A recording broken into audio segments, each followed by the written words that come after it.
Começar a entrevista coletiva do Filipão, técnico do Palmeiras. Vamos acompanhar aí o Filipão ao vivo aqui no debate final.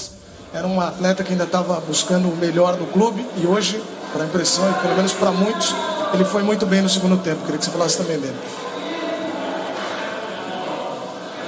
É um atleta que vem trabalhando, vem conhecendo os seus companheiros e os companheiros o vêm conhecendo nos jogos e treinos.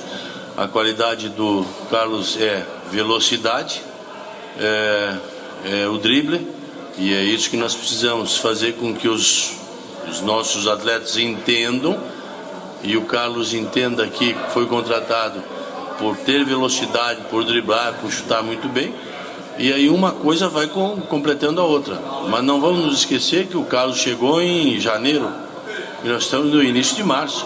Portanto, não é de um dia para o outro que a gente vai conseguir alguma coisa, mas felizmente hoje foi conseguido, e acho que com isso uma parte do aspecto psicológico que ele vinha vivenciando por não fazer um gol em alguns momentos é deixado de lado, e ele passa a ter uma atuação mais tranquila nos jogos que ele tem que jogar. E a gente que eu digo, os nossos atletas vão conhecendo melhor o Carlos, e vamos ver o que a gente consegue tirar de melhor ainda e numa situação futura. Ô, Filipão, ainda sobre a troca do intervalo, a gente está acostumado a ver os seus times jogando com esse homem mais de referência. E sem o Borja, com o Carlos Eduardo, ora com o Ricardo Goulart, isso mudou um pouco. A sua intenção na alteração era trazer essa mudança tática pelo que foi o primeiro tempo? Ou você estava insatisfeito com o que o Borja fez, não tinha outro centroavante para colocar e acabou colocando o Carlos? Sim, é isso. E é o que tu concluíste. Felipão, e tua análise do jogo? O São Paulo, você entende que foi um pouco melhor no primeiro tempo e o Palmeiras dominou a segunda etapa, o resultado foi justo? Bom, esse resultado justo não existe no futebol. Quem aproveita melhor as oportunidades, ou uma ou duas, ou faz o gol, vence e pronto. Pode ter uma equipe com 70% de posse de bola, mas não ter a qualidade de chegar à frente do gol com a outra equipe que tem 20% e chegou uma vez e soube fazer o gol. Então, acho que o jogo foi bem equilibrado. Se também fosse empate, não tinha nenhum resultado catastrófico nem para nós, nem para o São Paulo. Professor, a impressão que deu é que no intervalo do jogo o senhor deu uma puxada de orelha na rapaziada. Não. Porque o Palmeiras chutou pouco no primeiro tempo. E no segundo tempo você já começou batendo pro gol de qualquer lado e tal. Não, porque as oportunidades foram aparecendo para chutar um pouco de fora. O que a única coisa que a gente tentou corrigir no vestiário é que quando nós tínhamos a bola para fazer a transição, quem tinha que aparecer da ponta para o meio era o Dudu e o Scarpa, porque com isso eles teriam a bola para trabalhar e teriam um espaço para o chute ou para o passe, coisa que no primeiro tempo não estávamos conseguindo, porque a nossa saída era muito mais lenta. E aí, no segundo tempo, com a velocidade, quando alguém puxa a velocidade, abre um clarão para que a gente possa também trabalhar a bola, e foi isso que aconteceu. E eles começaram a chutar um pouco mais, e desse trabalho de bola, o Carlos Eduardo foi feliz no chute final. O Felipe, por isso que você destacou agora nessa resposta, você entende que o Palmeiras ficou um pouco aquém de encontrar esses espaços por essa falha que você destacou, e o Palmeiras, depois do primeiro gol, conseguiu se aproveitar um pouco dessa instabilidade que atravessa o São Paulo? Eu não vejo assim como técnico, eu não vejo a instabilidade do São Paulo, porque eu não sei o que existe, o que não existe, eu não posso falar. Eu vejo que quando nós fizemos o gol, o São Paulo saiu um pouco mais, oportunizou que nós tivéssemos uma bola um pouco melhor trabalhada e de vez em quando uma bola um pouco mais alongada. Eu digo que é uma bola, é um passe mais longo para alguém que tem velocidade, como o Carlos Eduardo. E aí, Carlos Eduardo segurando essa bola na frente fazia com que nosso time viesse tranquilamente, trabalhasse e tudo mais. Foi isso que fez a diferença no segundo tempo. E também porque no segundo tempo, em determinado momento, o Dudu foi fazer uma função de jogador de meio e o Goulart passou a centroavante e nós começamos a reter um pouco mais a bola e aí nós melhoramos um pouco, mas também tem o mérito do São Paulo no primeiro tempo que não nos deixou fazer aquilo que queríamos. Felipão, com esta vitória, o Palmeiras conseguiu a classificação com uma rodada de antecedência à próxima fase. Muda algo com relação ao planejamento ou não, tendo em vista que é importante tentar terminar essa primeira fase com a melhor campanha? Tem 7, 8 aqui com cartões. Eu vou ter que estudar. E, além disso, eu não tenho Gomes, né? Não vou ter o Everton, mas o Everton eu tenho tranquilamente os goleiros, mas zagueiros eu não tenho o Gomes, não tenho o Luan, o Antônio Carlos com o terceiro cartão, não tenho escrito o Juninho, que por sinal é um jogador que desde agora vou anunciar a vocês que vou escrevê-lo depois do jogo da Ponte Preta. Tenho gostado muito dos treinamentos e da forma como ele se comporta, e independente do que uma ou outra pessoa pode não gostar da torcida do Palmeiras, é um jogador que tem se dedicado e nós precisamos de um zagueiro de pé esquerdo. Então vou ver o que vou fazer pro jogo. Só tem um zagueiro, só o Dracena por enquanto. Vou arranjar um outro zagueiro ali, mesmo o Vitão, que é o do Júnior, machucado. Vamos ver o que dá, mas agora a gente está classificado, é uma situação que a gente tem que estudar. Quem sabe o improviso, o Thiago de zagueiro, vamos ver, não sei. Agora classificados, dá para relaxar um pouco. Felipão, boa noite. Duas, se você me permite.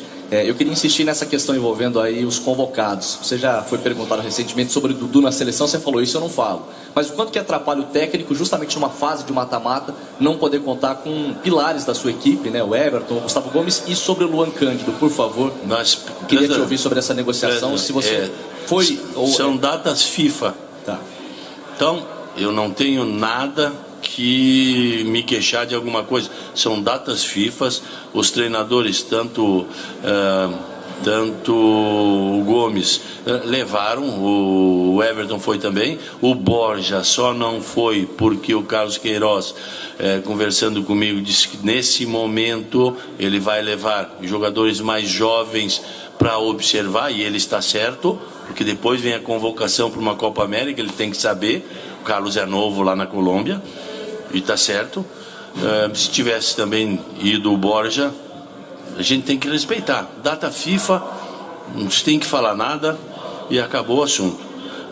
Quando se faz o calendário, é que nestas datas não deveria existir o jogo, como é a Europa. Mas existe, acabou o assunto, não vamos discutir mais. Sobre o Luan Cândido, gente, eu acho que foi uma venda maravilhosa. Um jogador qualquer jogador de qualquer clube do Brasil, da primeira divisão, lateral, viesse um clube da Europa e oferecesse 10 milhões de euros, qualquer um vende. Titular, pode ser até praticamente da seleção, vende. E nós vendemos um menino que é do Júnior por 10 milhões de euros. Maravilhosa venda. O que o Alexandre está fazendo, o que o Palmeiras tem feito, e também tem feito outras coisas que, para que se tenha isso, nós mantivemos o Dudu, nós mantivemos o Bruno Henrique, nós renovamos os contratos. O dinheiro não cai do céu. Então eu acho que o Palmeiras está fazendo uma coisa que é fantástica. Vende um atleta de 18, 19 anos por esse valor,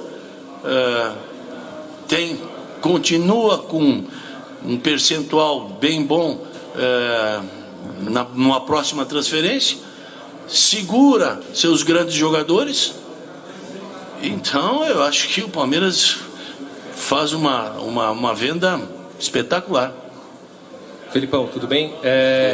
Você testou nos 2 últimos jogos um trio formado pelo Ricardo Goulart, o Gustavo Scarpa e também o Dudu, né? São jogadores que eles jogam muito bem pelo meio. O Dudu ele corta para o meio, o Scarpa também.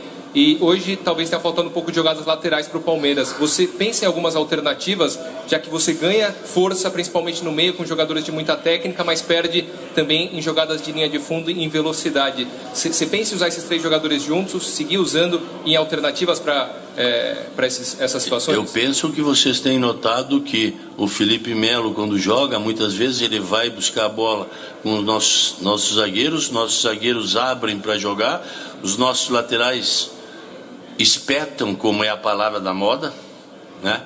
Eu digo, no meu tempo era aprofundar o lateral, agora é espeta, não sei mais o que, não, tá bom, vertical, tá bom, a vertical aí não dá para ser diferente, né? Então, os atletas, os nossos 2 laterais vão, temos ainda o Diogo que vai bastante, temos ainda o Marcos Rocha que vai muito. Nós procuramos alternativas. Às vezes no jogo essas oportunidades não surgem, mas estamos trabalhando todos os dias do treinamento para que isso seja uma sequência para alguns determinados momentos de um jogo. E quando queremos velocidade, temos o Felipe Pires, que temos o Carlos Eduardo, e aí a gente vai colocando como a gente colocou hoje. Vamos ver se a gente continua tendo uma sistemática de jogo que seja interessante para determinados tipos de jogos quando eles se apresentarem, para que a gente possa fazê-lo. Felipão, boa noite. Você comentou há pouco da sua intenção de utilizar o Juninho futuramente, o zagueiro canhoto. Eu queria saber dos outros jogadores que não estão inscritos, como Guerra, Arthur Cabral, se também já tem algum planejamento, às vezes, de inscrição em fases futuras ou em outros campeonatos também. Já estão inscritos na Libertadores, 30?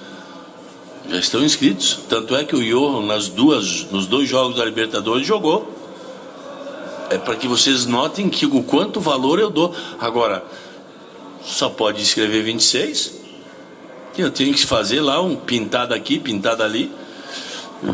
É isso.